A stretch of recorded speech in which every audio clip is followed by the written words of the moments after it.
Who is Kazimierz Dabrowski? Kazimierz Dabrowski was born in 1902 in Klarów, Poland. He graduated in medicine, psychology, and pedagogy. He also trained in neurology, psychiatry, and psychoanalysis. He also studied philosophy, theology, developmental psychology, and child psychiatry. Even before finishing high school, he was already taking the first and second year university exams. He founded a clinic for women, children, and mentally handicapped. Today, the term is intellectual disability. He was a professor of child psychology and psychopathology, founded institutes, and participated in various scientific societies for mental health work. Dabrowski's life was very difficult during the World War and the next years. Gestapo imprisoned him for months, but he was never sent to concentration camps. However, his two brothers were killed, one of them in a concentration camp. Dabrowski was the second child of 4 children, and his youngest sister died of meningitis at the age of 3 years. His sister's death, while he was still a child, was one of the events that brought Dabrowski into contact with existential questions that was present in his life and career. His experiences during the 2 world wars were the most significant for the development of his work and his life. In the First World War, he was 12 years old and witnessed battlefields full of dead soldiers near his home. During one of these experiences of walking through a field full of dead, Dabrowski observed soldiers' faces, and he was intrigued by the fact that, while some of them had a transfigured expression of their face, others had an expression of tranquility and serenity. It was during the wars that he witnessed 2 opposing ways of being. There were people as inhuman as possible, capable of the most cruel atrocities, and people capable of acts of the highest character, such as risking their lives to save others, like, for example, people who hid Jews in their house to protect them from the Nazis. In 1949, during Cold War, the institute founded by Dabrowski was closed down by order of Stalin. He was again imprisoned for 1.5 years, and even after his release, he was closely monitored. Only in 1962 he was allowed to leave Poland. Throughout his life, he lived and worked in various countries. He held positions of great responsibility and leadership in health institutions. His work is immense, and most of it has not yet been translated from Polish. Some of it is available in English and French.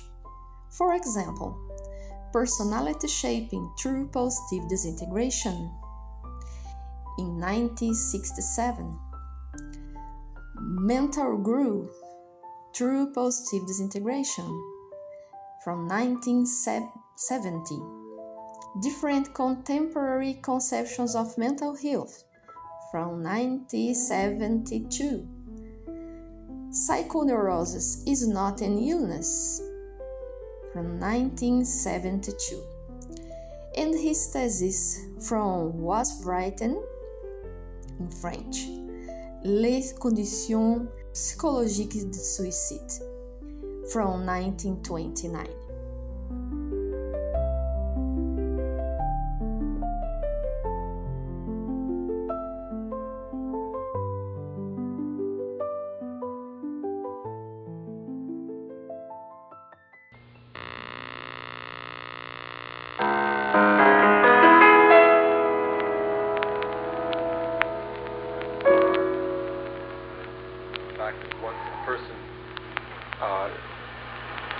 Knowledgeable of the theory, in the theory, yes, that's yes. He's halfway on the road to sorting himself out. I think so. Yeah. And even as you know, I dislike the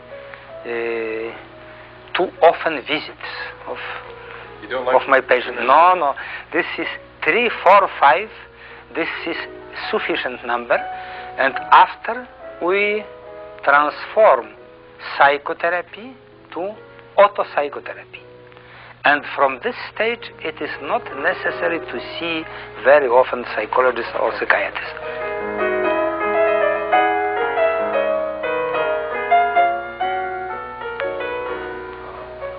Very clearly. This means such a people like to think about death, and even like to speak with somebody very clearly chosen about the death before their death. This means they feel something like necessity to be nearer and nearer, but with reflection toward problems of death. And if they have somebody with whom they could speak deeply, essentially about that, they will accept this with very deep joy and happiness. Well, the most of people dislike such a problems.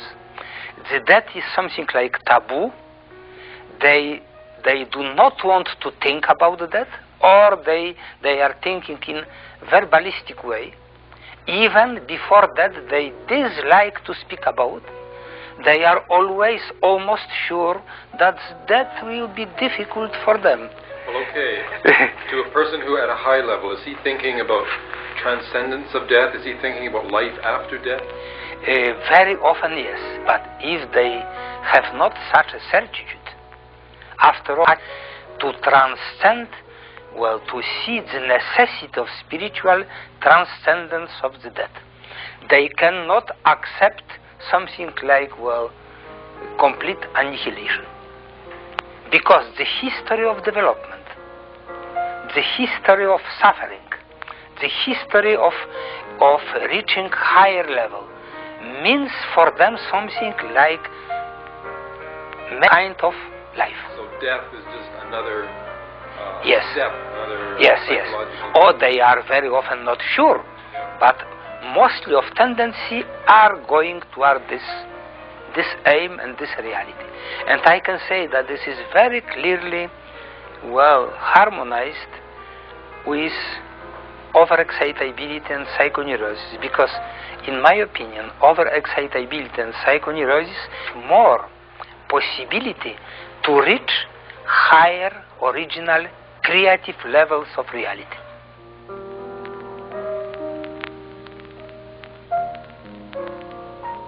This means I am not against some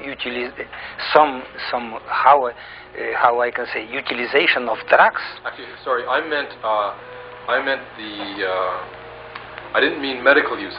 Not medical. Well, I agree. I understand. Well, if this is linked with reflection, if this is not realized to very strong suggestibility of a low level, if this could introduce to some transcendental, so-called transcendentals, but if all this is in the reflective hands of individual, this is very good. Even something like such a kind of experience can build something like bridge toward another world, much more deeper. Is this possible for people at, let's say, the lower levels, or is this only beneficial to people at a higher level? No.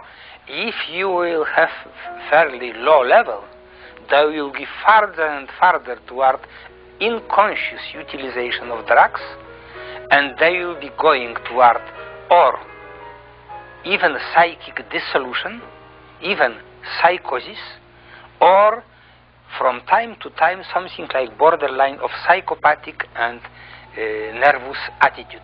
And this is almost never, this creates almost never developmental factor. So it's yes. negative, would lead to negative disintegration. Yes, negative, this is very clearly. This means, I repeat, I believe in positive action of some drugs if they are subordinated to the conscious, multi-level attitude of the individual. This I am optimistic and positive. Is that clear from my side? I think so. And well, such even religious attitude toward drugs, like Timothy Leary, this professor of psychology, Timothy Leary, yes, he told that this is drug utilization means something like new and much more higher sacrament for the life. He was intelligent, suggestive, and he have had very great influence in relation to youth. And I think this is terribly dangerous, because this take from our reflection, our independence, all possible factor for development. We are in such a condition, we are submitted towards something who is not clearly known and something who direct us.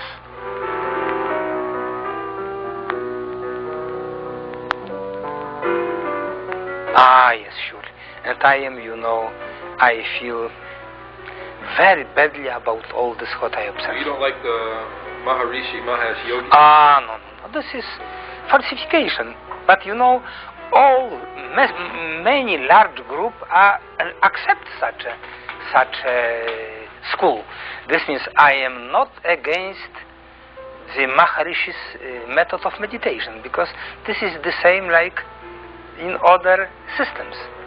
And meditation means something good, something to give relaxation and harmonization and so on. But if Mahesh Yogi told me in many journals that he will reject all suffering, and he will give possibility to see the world in the red colors, this means for me, how I can say this in English, charlatanery. Because this is anti-human. This is something, go away with suffering, go away with friendship, go away with stabilized love, go away from the possibility for development, go away from your human differentiation, only try to reach happiness or joyful experience, and so on. This is something completely anti-human. Well, is this, you say his techniques would be not beneficial even to people, let's say at level 4, who feel very meditative? No, people with level 4 will never accept such a method. This means they will utilize many methods of meditation, and I repeat, meditation is very good method, very good way. Only philosophy connected with such way, like in Maharishi Mahesh Yogi, is for me very dangerous and very anti-human. Is that man himself not a very highly developed individual in your opinion? No, well, this is very difficult to speak about this. I have some. No, I know his biography, but I have some inhibition. I wish to Maharishi Mahesh Yogi the best, only not to present such a philosophy. This is the factor of lowering of ourselves. Lowering of ourselves. Yes, sure. And not only Maharishi Mahesh Yogi, but mostly of such schools. You know that the basic factor in such schools means something like fantastic identity with moral principle, with God, with something like and this means that this is annihilation identity of your independence, of your individual personality. Because what means complete identification?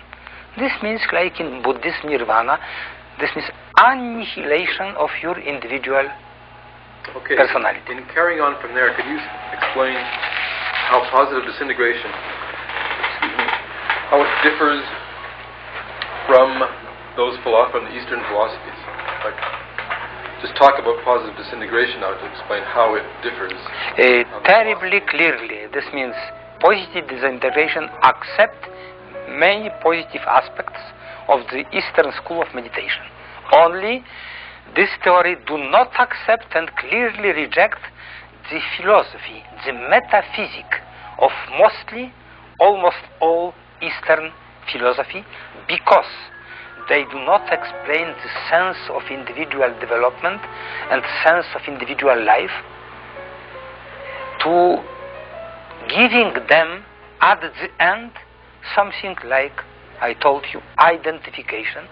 This means, in my opinion, annihilation of human individual personality. And well, Yogananda, who was a very great, I think, philosopher, and he, well, in his autobiography, somebody from his pupil asked him, Master, tell me, if I will meet my guru, whom I loved so terribly, in hereafter. And he told him, no, never, because you will be your guru, and your guru will be yourself. This means you will present something like unity, you will be completely identified, and you cannot meet something like guru as something like independent identity.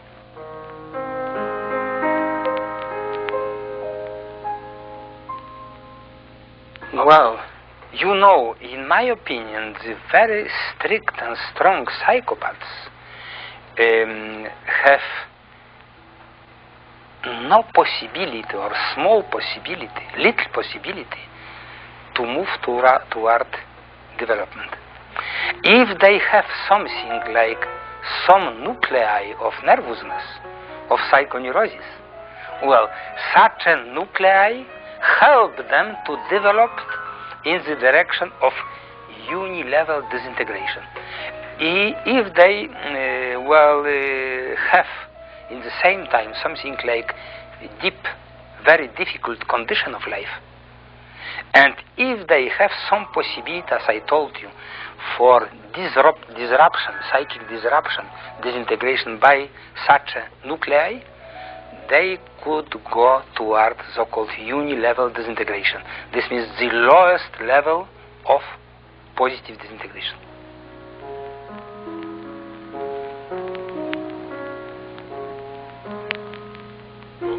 Well, I will try to describe you only, you know, in your clinical practice, you see very rarely such a people. You can know them from some biographies, from history and so on, after even their life, but not in clinical practice. Because, well, they do not need any doctors, any psychologists, and they resolve their problem by themselves. Well, but after all, we can see clearly this. If somebody is on the called fourth level of development, this means multi-level, systematic, organized disintegration. You see that little by little, from symptoms of disintegration, you see in them something like first signs of secondary integration. They are much more organized, they are much more systematized, they are much more steady and stabilized on the highest level. They see clearly their concrete ideal, they dynamized this ideal, they differentiate very clearly between external and internal milieu, they differentiate their inner milieu very clearly, they know what means concrete ideal, social and individual, they know all this and they utilize in their development all such factors? Well, they have affective memory, and they know very well all stages of positive disintegration, but they present little by little more integrative forces than disintegrative. It sounds like there are very few of these people around. Are they people that are rejected by society as well? Are they liked? Are they people who are liked, or are they people who are disliked? You know, society in mostly of cases dislikes such a people. But, well, this is much more difficult to reject them because they are much more largely, deeply, on the basis of multi-levelness, organized. And they are much more reflective, they are much more harmonious. And for this reason they are rejected very often in the very terrible even form, like Socrates, like even Christ. Like who else? Anybody else? No, many people, like Pythagoras, for instance, like many saints. Partially not on the same level, but perhaps very near to this, like President Lincoln, who I do not know if you know that he had 2 times in mental hospital, and was the best president in the United States. And even in some extent we can say the same about first secretary of the United Nations, this means Dag Hammarskjöld. I am not sure about them because I do not know sufficiently his biography. But generally speaking, yes.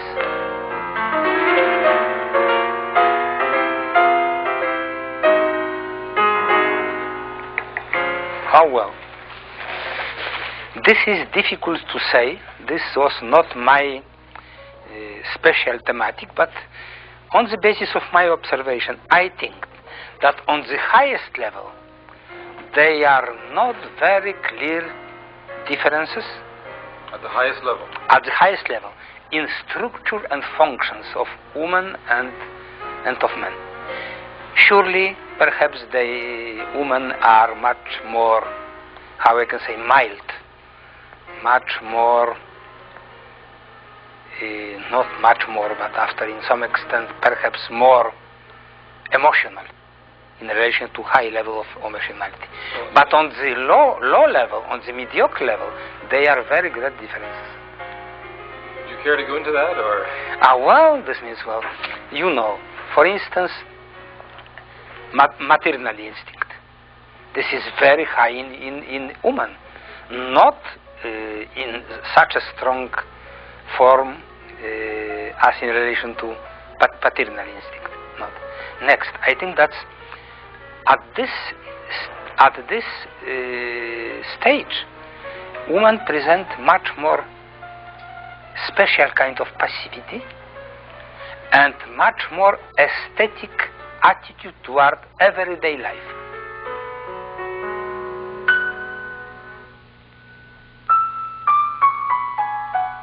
Well, surely this is completely non-relativistic philosophy, and why? I cannot answer you why, but I see facts. This means all social or common group of characters are truly common, but all essential individual traits are different in each individual.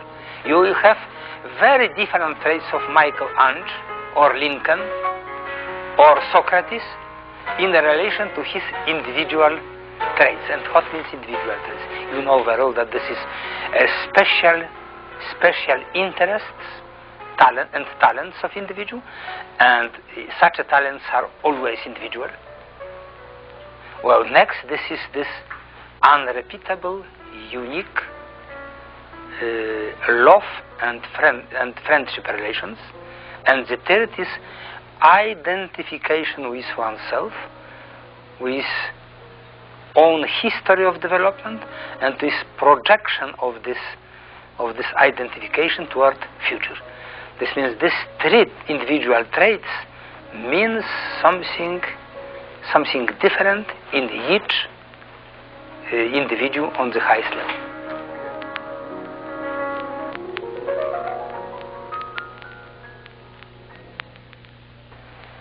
here this is always mystery, and only through our own personal development we can perhaps reach the borderline between true empirical concrete transcendence and this life. But we see, for instance, in Christ, as you know very well, that this was a transformation of his personality. You know, this is described. And transformation in complete other form. Much more, how I can say, much more spiritual, much more influenceable, but much more subtle and so on. And I think that this is not very far from something like so-called in Eastern philosophy, astral body. This means perhaps this is hypothesis, perhaps after our death we can live in another form of the body, which will be something like spiritual body, but with all faculties.